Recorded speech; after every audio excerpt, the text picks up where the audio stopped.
कहानी की शुरुआत लक्ष्मी नाम की एक कॉलेज स्टूडेंट से होती है। एक दिन वे बहुत डरी हुई हालत में पुलिस स्टेशन पहुंचती है और पुलिस को बताती है कि उसके दोस्त संजू के साथ कुछ भयानक हो गया है।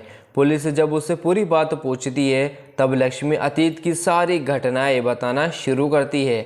लक्ष्मी एक कॉलेज में पढ़ती है। उसके कॉलेज के पास ही संजू की एक छोटी सी केक शॉप है। संजू बहुत अच्छा और मददगार इंसान है। वह अपने कस्टमर्स और दोस्तों की हमेशा मदद करता रहता है। इसी वजह से लक्ष्मी को भी संजू पसंद आने लगता है और वे अक्सर उसकी दुकान पर आने लगती है। एक दिन लक्ष्मी की मुलाकात मरीचिका उर्फ रेजिना नाम की एक लड़की से होती है।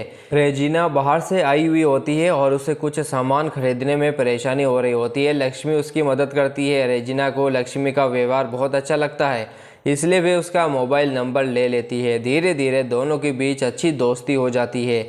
कुछ समय बाद रेजिना फिर लक्ष्मी से मदद मांगती है और उसे अपने साथ शॉपिंग के लिए बुलाती है। दोनों साथ में बाजार जाती है। वहाँ एक लड़का रेजिना को अजीब नज़रों से देखता रहता है, लेकिन रेजिना बिल्कुल नहीं डरती। वे अपने पास रखा पेपर स्प्रे और सुरक्षा के लिए रखा सामान दिखाती है, जो देखकर वे लड़का वहाँ से भाग जाता है। इस इंसिडेंट के बाद दोनों और अच्छी दोस्त बन जाती है। बाद में लक्ष्मी पहली बार रेजिना के घर जाती है। वह उसे रेजिना के मम्मी पापा की तस्वीरें दिखाई देती है। रेजिना बताती है कि उसके मम्मी पापा की मौत एक सड़क दुर्घटना में हो गई थी। वे आज भी उस दुख से पूरी तरह बाहर नहीं निकल पाई। लक्ष्मी उसे सिंपैथी देती है और दोनों के बीच भरोसा और बढ़ जाता है। इस दौरान एक प्रॉपर्टी ब्रोकर रेजिना से मिलने आता है।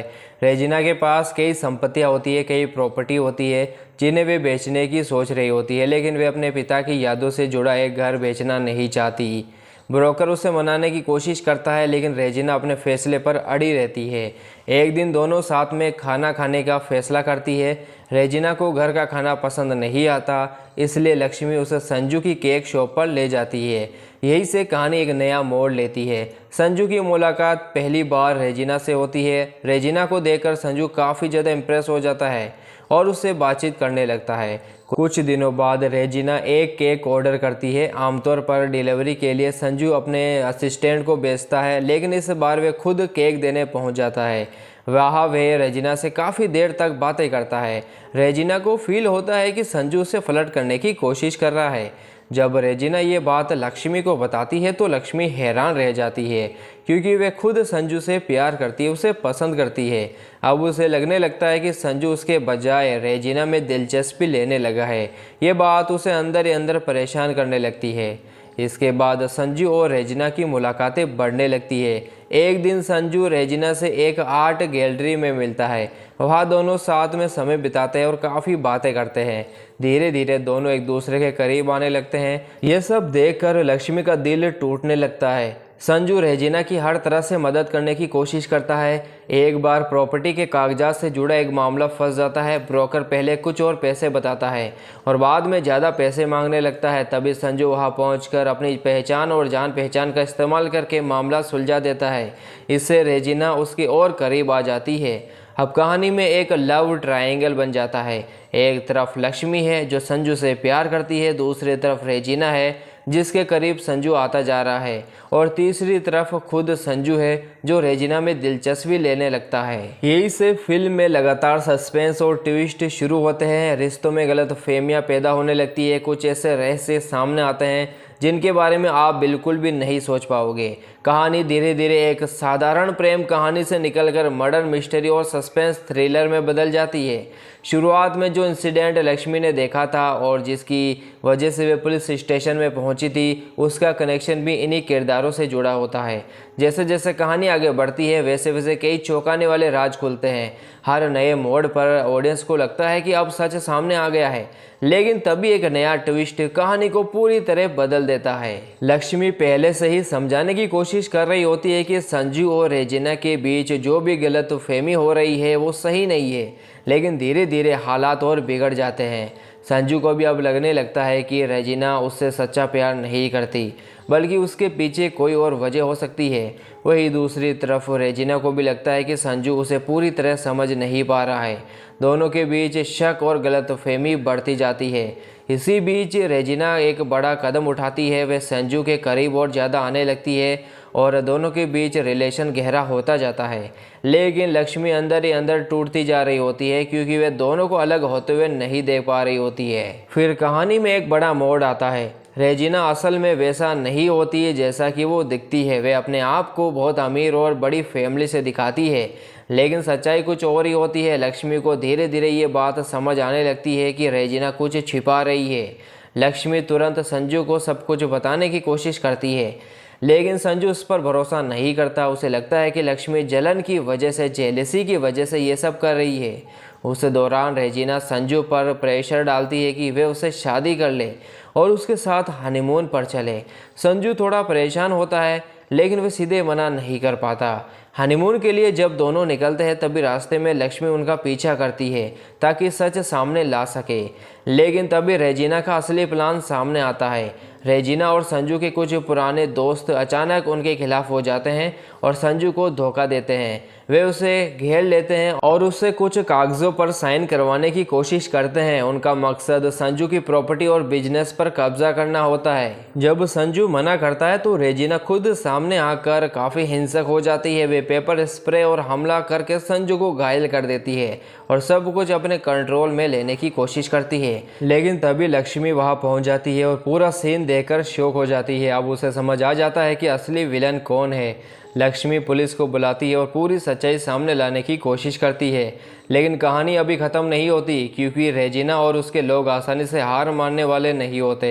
एंड में एक बड़ा खुलासा होता है कि रेजिना ने शुरू से ही सब कुछ प्लान किया था और संजू को फंसाने का मकसद उसका पैसा और पावर लेना था। लक्ष्मी संजू को शांत करने की कोशिश करती है और कहती है कि यह सब कुछ तुम्हारा वहम हो सकता है, कोई रेजिना वेजिना असल में नहीं है। लेकिन संजू पूरी तरह घबराया हुआ होता है और उसे यकीन नहीं होता। वो बार बार कहता है कि उसने रेजिना को देखा है, लेकिन हर बार लोग उसे पागल समझ लेते हैं। इसी वजह से उसकी हालत और ख़राब हो जाती है। लक्ष्मी उसे समझाकर वापस भेज देती है और सोचती है कि शायद वे सच में बहुत ज़्यादा स्ट्रेस में है। लेकिन असली ट्विस्ट यहाँ आता है। जैसे ही संजू अकेला होता है उसे फिर से रेजिना दिखाई देती है। इस बार वे और ज़्यादा डरावनी और ख़तरनाक लगती है। संजू भागने की कोशिश करता है, लेकिन हर जगह उसे वही चेहरा नज़र आता है। धीरे धीरे उसे लगने लगता है कि वह पागल हो रहा है या फिर सच में कुछ बहुत गलत हो रहा है। इसी बीच लक्ष्मी खुद इस केस की सच्चाई जानने की कोशिश करती है। वे पुराने रिकॉर्ड और लोगों से पूछताछ करती है। तब उसे पता चलता है कि रेजिना नाम की लड़की असल में कभी थी ही नहीं, या फिर उसकी पहचान पूरी तरह बदल दी गई थी। लक्ष्मी को शक होता है कि कोई बहुत बड़ा खेल चल रहा है। उधर संजू की हालत और बिगड़ जाती है। उसे हर जगह रेजिना दिखाई देती है, कभी घर में, कभी रास्ते में, कभी गाड़ी चलाते हुए। वे समझ ही नहीं पाता है कि वे सपना देख रहा है या हकीकत। फिर कहानी का सबसे बड़ा सच सामने आता है। असल में रेजिना कोई अलग इंसान नहीं थी, बल्कि एक प्लान का हिस्सा थी। उसे जानबूझकर बनाया गया था ताकि संजू को मानसिक रूप से तोड़ा जा सके और उसकी प्रॉपर्टी, बिजनेस और कंट्रोल छीना जा सके। ये पूरा प्लान बहुत पहले से तैयार किया गया था, जिसमें कुछ लोग मिलकर संजू को फंसाने की कोशिश कर रहे थे। लक्ष्मी जब ये सब समझती है तो वे तुरंत संजू को बचाने की कोशिश करती है, लेकिन तब तक बहुत देर हो चुकी होती है क्योंकि संजू पूरी तरह डर और भ्रम में फंस चुका होता है। लक्ष्मी पुलिस को पूरा सच बताने की कोशिश करती है कि रेजिना ने ही संजू को मारा है, लेकिन पुलिस को उस पर भरोसा नहीं होता। वे सोचते हैं कि लक्ष्मी मानसिक रूप से परेशान है और गलत कहानी बना रही है। इसी बीच लक्ष्मी और इंस्पेक्टर उस जगह पर जाते हैं जहां संजू की मौत हुई थी, लेकिन वहां पहुंचकर उन्हें कोई सबूत नहीं मिलता, ना डेड बॉडी, ना खून, ना कोई निशान। सब कुछ साफ सुथरा होता है। लक्ष्मी हैरान रह जाती है। वो बार बार कहती है कि यही सब हुआ था, लेकिन कोई उसकी बात नहीं मानता। इंस्पेक्टर को भी शक होने लगता है कि शायद लक्ष्मी ही कुछ छिपा रही है या उसका दिमाग ठीक नहीं है। उस दौरान रेजिना भी सामने आती है और बिल्कुल नॉर्मल तरीके से बात करती है। वे कहती है कि वे तो बाहर से आई थी, लक्ष्मी ही उसकी अकेली दोस्त थी और उसे समझ नहीं आ रहा है कि यह सब क्या हो रहा है। रेजिना की बातें सुनकर पुलिस और भी कंफ्यूज हो जाती है। अब सबसे बड़ा ट्विस्ट आता है। लक्ष्मी जब वापस जांच करती है तो उसे पता चलता है कि जिस संजू को वे जानती थी उसका भी कोई पक्का रिकॉर्ड नहीं है। उसकी केक शॉप भी कई सालों से बंद पड़ी होती है। लोग बताते हैं कि उस जगह पर पहले एक लड़का रहता था, लेकिन वह भी कई साल पहले मर चुका है या गायब हो गया है। अब कहानी पूरी तरह उलझ जाती है। लक्ष्मी को लगने लगता है कि या तो सब लोग मिलकर उसे पागल बना रहे हैं या फिर वे खुद किसी बड़े प्लान का हिस्सा बन चुकी है।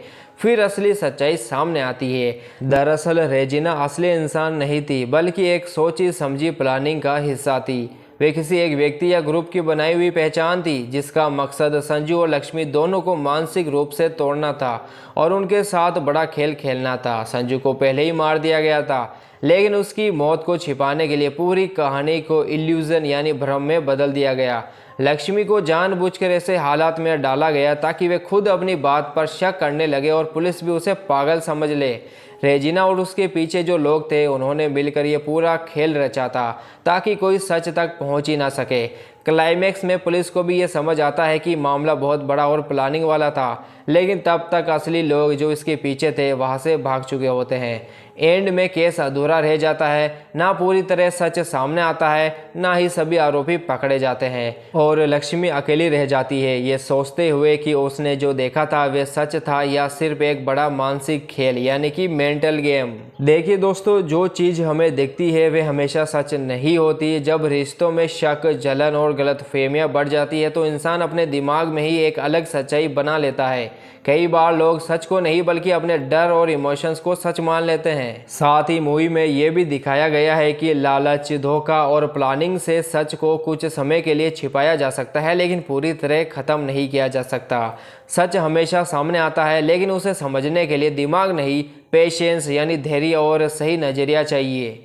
और दोस्तों, इसी के साथ ये मूवी यहीं पर ख़त्म हो जाती है। तो दोस्तों, मिलते हैं जल्दी अगली वीडियो में। तब तक के लिए टेक केयर एंड बाय।